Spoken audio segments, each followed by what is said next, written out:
Welcome to Local SEO in 10. This is your go-to podcast for answers about how you can grow your local business online, easily and quickly. Brought to you by local SEO experts, Magnified Media in Walnut Creek, California. In each 10-minute episode, our digital marketing expert, Adam Duran, answers your questions on how you can get more leads for your business fast. Remember, if you're not taking care of this part of your business right now, you can bet your competitors are. And now, here's our host with the questions, Jamie Duran, and our expert with the answers, Adam Duran. Hey, Jamie. All right. How's your week going? Woo! Going fast. Wow. I know. I hear Lots that. of crazy stuff. Yeah, that's good. Good. I'm busy and couldn't be happier. So that's great. I love it. Excellent. Yes. Excellent. Today I have a cautionary tale, Jamie. Yes. All right. Ready. All right. So last month we had a client, a former client, reach out to us. And this was not unexpected, but, not expected at the same time, right? All right. Because they had left us to go to another agency about 2 years before. And I think they tried to bring everything in-house at first. Okay. And then they made a mistake. Trying to save money.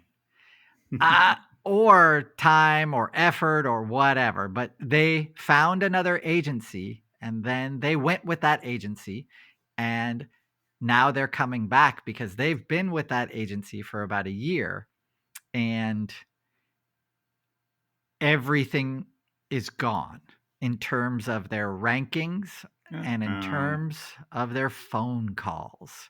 So the biggest thing for them, of course, was leads. Like that, like I think most business owners, they don't really care about rankings and reviews. They care about business. They care about those contact forms getting filled out and their phone ringing.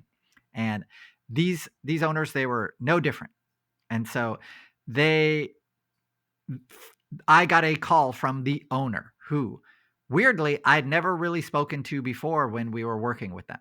So we had been communicating through someone to the owner. And so with the owner calling me and he was, it's an emotional call because they've had a year with very little business. And it's a construction company. They have, 15 plus employees. He's got a lot of pressure, and without leads coming in, that's a big worry, right? Yep. All right. So today I wanted to go through and kind of highlight this tale. So if you're in this position Okay. and you're going to be choosing another agency, and that's okay. That's great that you want to find somebody and you think the grass is greener on the other side. Always check to see if that agency, if their specialty is not ranking you on Google, probably not a good choice. Like if you go to their website and it's all about how great, their videos are, and you're not a video centric business, maybe not a good choice for you. If their main business is all about photography or even website design, this is something that you should understand, is that it's very tough to specialize in everything. When I go to a dentist, that's very different from an orthodontist or a periodontist. Like these are all specialties for a reason. And in this world, there's a reason that SEO or ranking your business online is a specialty. And that's because it takes specialized knowledge. And someone who is a photographer, they might be able to learn enough to fool a non-expert like you. But that means, like our client, like our former client, right? It was enough. They use enough jargon to kind of fool that client for a little while anyway. You have to make sure that the agency that you're choosing does what you want it to do as their main focus, like their main area of expertise. Make sense? Definitely. Yeah. Yeah, so that's what we learned at the agency they went with. That we've done episodes on red flags when spotting agencies. So if you want to go back in our library, you can check out those. But the biggest thing that struck me was that agency was all about photography first, and then like side business was SEO, and they just didn't they didn't really know what they were doing, unfortunately. So other things that we want to make sure, I know from my side of it, that I really regretted, and that's now, since we worked with them, the decision maker needs to be in that meeting. I know if you're an owner and you want to delegate this, this is so important to the growth of your business and to the health of your business that you need to be part of those discussions, and you need to be part of choosing them. You need to be part of those meetings that happen as your relationship develops with them, because it's about trust, but it's also about results. And with an owner, you as the owner there's no other filter. So if you're depending on your office manager or someone else in your business kind of distilling that info down, it's never going to be enough. And the other person on that agency side knows that all they need to do is wave a magic wand in front of do a Jedi mind trick in front of that filter person, and that meeting's over. So that clear, direct communication is really, really important. And when I spoke to this owner, I owned that. And I said, I didn't require that of you the last time we worked together. If you choose to bring us back, we must be speaking monthly. Like, you have to be part of this. And he was in full agreement, because I think he really understands that how important this is to the business is marketing, right? Not just actually doing the work, but that he's getting paid for, but actually bringing in new customers. I mean, it's so, so important. Could not agree more. Yep. And it's a lot of times, people delegate and they want to go on vacation. They come back and like, hey, what happened? Why did everything drop? So why aren't the phones ringing like that, or that kind of thing? So remember also, another one we want to make sure that when you're talking about choosing another or changing agencies, or you have to realize that they need you as the business owner. You need to do due diligence, meaning you need to make sure that the agency you choose has a track record of success. They're not brand new. They actually have former clients or current clients, or they have success stories behind them. So that's really, really important. If you're going to be relying on them to bring you business, it is extremely important you make the correct choice. So checking their reviews on multiple platforms, making sure that those reviews are real, right? That they're not talking about what a great, restaurant that place is, or that those reviews talk about what you need for your business, ranking you online, not about how great the photography was or how great the video was. You need someone, or if this is what you're listening to right now, ranking your business on Google, if that's what you want, make sure that those reviews are about that. Okay. Yes. And I mean, there's so many times it's the relative, or this person just graduated, or this person, they need a job, and this is something they they're on Instagram, they know what they're doing, and that kind of stuff. So oh my God. I think I think a lot of times that's what happens. What do you think?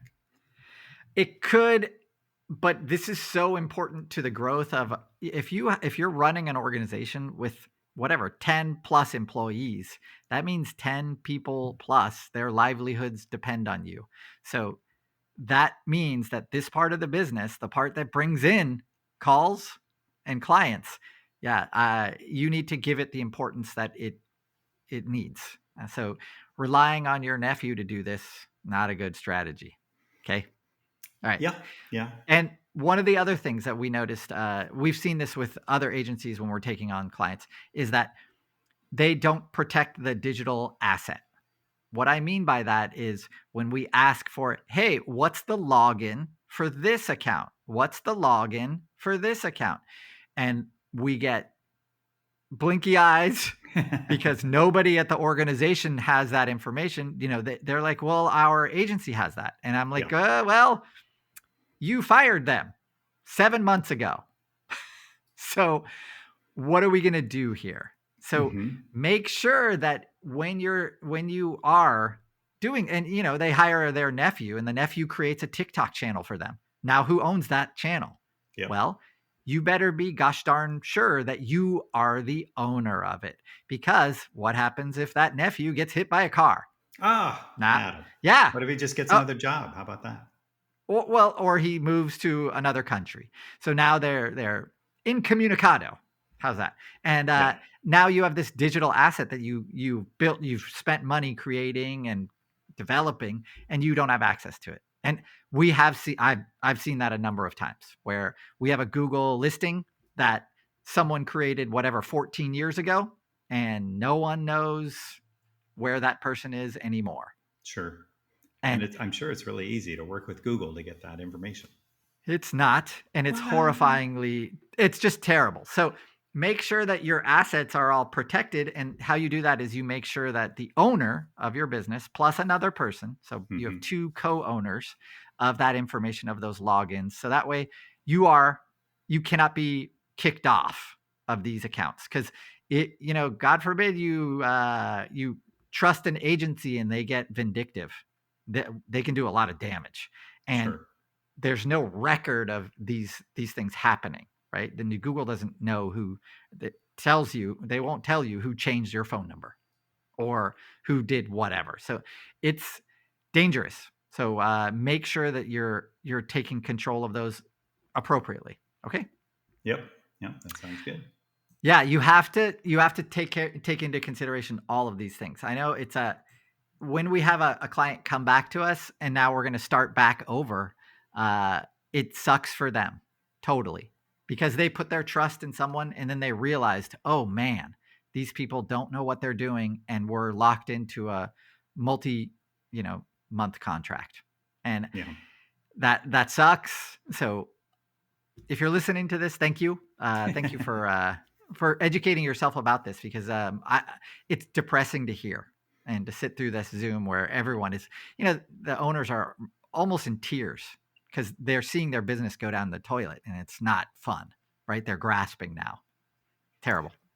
Yeah. And in construction, like you were mentioning, it's not like a dentist where you have a lot of repeat clients. So a lot of times it's 6 to 8 projects a year. And if you have more demand than you have supply, then you're like, what do I need to advertise for? What do I need to keep my name out there and continue to get reviews and continue to make sure my website is ranking? And then all of a sudden, a year and a half goes by and not any new projects. And they're thinking, uh-oh. And then you get to the 2-year mark and you're like, oh boy, I'm, my car payment and my truck payment still due. And we don't have any projects lined up for the next 6 months. So it can be, I have, and that's how contractors go out of business, unfortunately, or they get a giant project and then they don't have enough funds to, use capital to buy all the materials, or at least, buy all the bonds that are involved. So it's a process for sure. And you have to keep that flywheel going for sure. It's never a dull moment. Yeah. I always want to have, I wanted to record this owner, because he was like, when we were with you, we were getting 3 to 5 new jobs per week. We thought that was normal. And then we started with this other agency, and nothing changed. We got fewer and fewer calls. It was so brutal. It's been so brutal for them. And I'm gratified to, I like always hearing, hey, we're doing good and we got great jobs and we got our phone ringing and all that stuff. But yeah, to see another quote unquote professional agency and then to hear that nothing's happening, that's brutal. Yeah. It's very depressing. So just means you have to increase your rates, Adam. Yeah, I guess no, but so they'll think you're more valuable than you are. Or very valuable. Exactly. Hey, that's right. What's up? All right, Jamie, that's all I got for today. Thank you very much. All right. Well, thank you very much. If you're listening to this podcast, we definitely appreciate it. Make sure to share this out to other business owners that you might be hearing that, things aren't going as great as they're led to believe out there in the intranet, ultranet, in the world of social media. Everyone's business is booming. Well, interest rates are starting catching up. So if you're not making use of your website and your search engine optimization, certainly need to share this podcast out there so that this other businesses can also benefit from Adam's expertise and his experience. So please give us 5 stars wherever you're listening to this. And then if you have a question on this topic or any other topic in search engine optimization, go to our website, magnifymedia.net, click on the podcast button, and then search for that term. Chances are there's at least 2 or 3 podcasts that come up. Make sure you subscribe to this podcast. We do it once a week, and it's supposed to be about 10 minutes. This one's a little longer, but that's all right. It's very, very important. And so it's like Adam said, for your life of your business. So with that, we will talk to you next week. And thank you very much, everybody. That's all for now. Thanks for listening to this episode of Local SEO in 10 with Google local marketing expert Adam Duran. Join us each week for answers to your questions on how to best harness the power of the internet to grow your business. Speaking of questions, got some? Message us through our Facebook page, Local SEO in 10, and we'll be sure to give you your answer on an upcoming episode. This episode of Local SEO in 10 is brought to you by Magnified Media, the leading online marketing agency in Northern California, who invite you to grow your business by magnifying your online visibility and credibility. Visit them on the web at www.magnifiedmedia.com. Magnify your business, magnify your profits.